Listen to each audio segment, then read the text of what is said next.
ఈరోజు చాలామంది మనుషులలో స్వార్థం పెరిగింది. దేవుని వాక్యములో కూడా రాయబడిన మాట, అంత్యదినములలో మనుషులు స్వార్థప్రియులుగా, బింకములాడువారిగా, అనురాగరహితులుగా, తల్లిదండ్రులకు అవిధేయులుగా ఉంటారని దేవుని వాక్యములో చెప్పబడ్డది. అయితే ఈరోజు ఎంత భయంకరంగా మనుషుల యొక్క స్థితిగతులను చూస్తున్నామంటే అసలు కుటుంబ విలువలు అనేటివే కనిపించట్లేదు.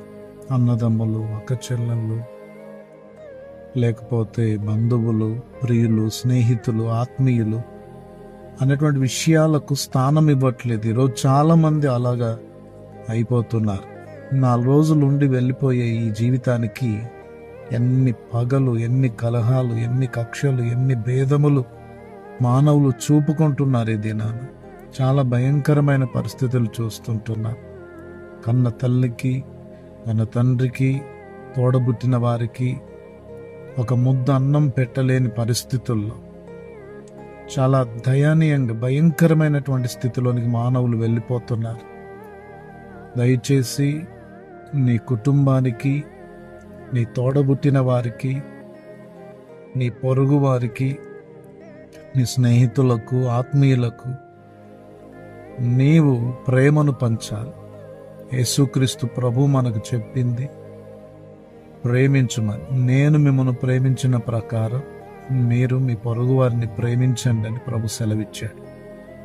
ఎదుటి వారి నుండి ప్రేమ పొందుకోవడానికి ప్రయత్నిస్తున్న మనం, ఎదుటి వారి నుండి మేలు పొందాలని ప్రయత్నిస్తున్న మనం, ఎదుటివారు మనకు సహాయం చేయాలని ఆశపడుతున్న మనం, ఇతరులకు మేలు చేసే విషయంలో, సహాయం చేసే విషయంలో ఫెయిల్ అయిపోతున్నాం. ఇది గుర్తుంచుకోవాలి. నీ జీవితంలో అటువంటి పరిస్థితులు ఉంటే మారు మనసు పొందు. నీళ్లు పోసేవానికి నీళ్లు పోయబడుతుంది. నువ్వు ప్రేమ పంచితే నీకు ప్రేమ దొరుకుతుంది. నీవు ఇతరుల అక్కరలో సహకారంగా ఉంటే ఇతరులు నీ అక్కరలో సహకారంగా ఉంటారు.